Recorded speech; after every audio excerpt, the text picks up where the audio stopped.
இந்த பரங்கிக்காய்ன்னு சொல்லுவாங்கப்பா. பரங்கிக்காயோட அந்த காயோட உள்ளே இருக்கும் பாருங்கள், அந்த சதைப்பத்து இது. அந்த விதையோடு வச்சு அரைக்கணும் சட்னி. ரொம்ப நல்லாயிருக்கும் இது. இந்த சீட் தெரப்பின்னு சொல்லுவாங்க. இது மாதிரி விதையெல்லாம் சாப்பிட்றது ரொம்ப நல்லது. அதனால் இதை ஒரு வதக்கி சட்னி அரைக்க போகிறேன். அதுக்கு ஒரு 4 விதை தேங்காய், சின்ன துண்டு இஞ்சி, கொஞ்சம் கருவேப்பிலை. அது தாளித்தா எடுத்து போட்டுடுறாங்கல்ல, அதனால் அரைச்சிடுவேன் சட்னிலேயே வச்சு. ஒரு 3 பல் பூண்டு, ஒரே ஒரு தக்காளி புளிப்புக்கு, அவ்வளோதான். இதுக்கு புளியெல்லாம் வைக்கிறது கிடையாது. உளுத்தம்பருப்பு கொஞ்சம், கடலப்பருப்பு கொஞ்சம், உளுத்தம்பருப்பு கொஞ்சம், காஞ்ச மிளகா 2 கட்டி பெருங்காயம். இது எல்லாத்தையும் எண்ணெய் ஊற்றிட்டு முதல்ல இந்த பருப்புங்களை போட்டு சேவக்கொட்டன்னு வறுத்துட்டு, அதுக்கப்புறம் இதெல்லாம் போட்டு நல்லா வதக்கணும். வதக்கிட்டு தேங்காயில் வச்சு மிக்சியில் ஒரு சுற்று சுற்றிட்டு, அதுக்கப்புறம் இதெல்லாம் வச்சு ஒரு சட்னிப்பா. சூப்பராக இருக்கும் இந்த சட்னி. உடம்புக்கும் ரொம்ப நல்லது. நீங்களும் செஞ்சு பாருங்கள். நம்ம இன்றைக்கி ட்ரை பண்ணலாம் இதை செஞ்சு.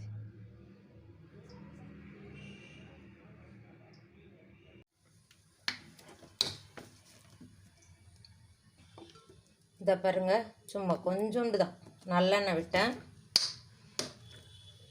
இப்போ இந்த உளுத்தம்பருப்பு, கடலப்பருப்பு, பெருங்காயம், காஞ்ச மிளகாய் இதை அப்படியே போட்டுடலாம். இது செவக்கட்டும்.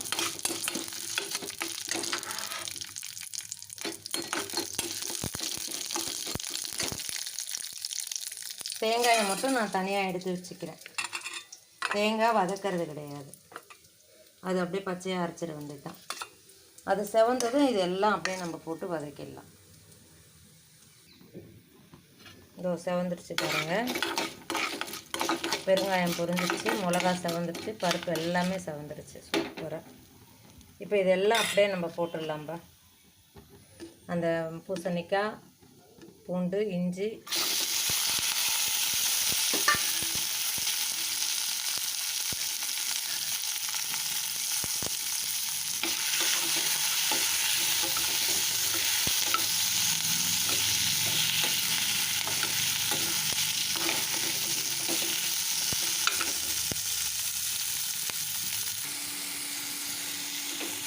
இது நல்லா வதக்கி விட்டுக்கிட்டே இருங்க. இந்த சட்னிக்கு தேவையான உப்பை நம்ம இப்போ போட்டுடலாம்.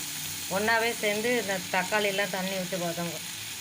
அவ்வளோதான். இப்போ நம்ம இதுக்கு எதுவுமே போட வேண்டிய வேலை இல்லை பாருங்கள். தேங்காயை போடுறோம் மிக்சியில், ஒரு துருவுறோம், அதுக்கப்புறம் இதை போட்டு அப்படியே அரைச்சி எடுக்கிறோம். சட்னி ரெடி ஆகிடும். நல்லா வதக்கிட்டு காமிக்கிறேன். இதை பாருங்கப்பா, எல்லாம் கரைஞ்சி நல்லா வெந்து வதங்கிடுச்சு பாருங்கள். இப்போ நம்ம இதை ஆறுனதும் சட்னி அரைச்சிப்போம். சூப்பரான பரங்கிக்காய் சட்னி பாருங்கள். இந்த சட்னி ரெடியாக ஆகிடுச்சு. சூப்பராக அரைச்சாச்சு பாருங்கள். தாளித்து கொட்டியாச்சு. ரொம்ப அருமையாக இருக்கும்பா இந்த சட்னி. நீங்கள் செஞ்சு சாப்பிட்டு பாருங்கள். செம்ம டேஸ்ட்டாக இருக்கும். இது வந்து பூங்கார் அரிசி மாவு, இட்லி அரைச்சி வச்சுருக்கேன், தோசை மாவு. இப்போ கல் தோசை மாதிரி ஊற்றிருக்கேன் பாருங்கள். தோசை மாதிரி ஊற்றி இப்போ அந்த சட்னியை தொட்டு நம்ம சாப்பிட போகிறோம்.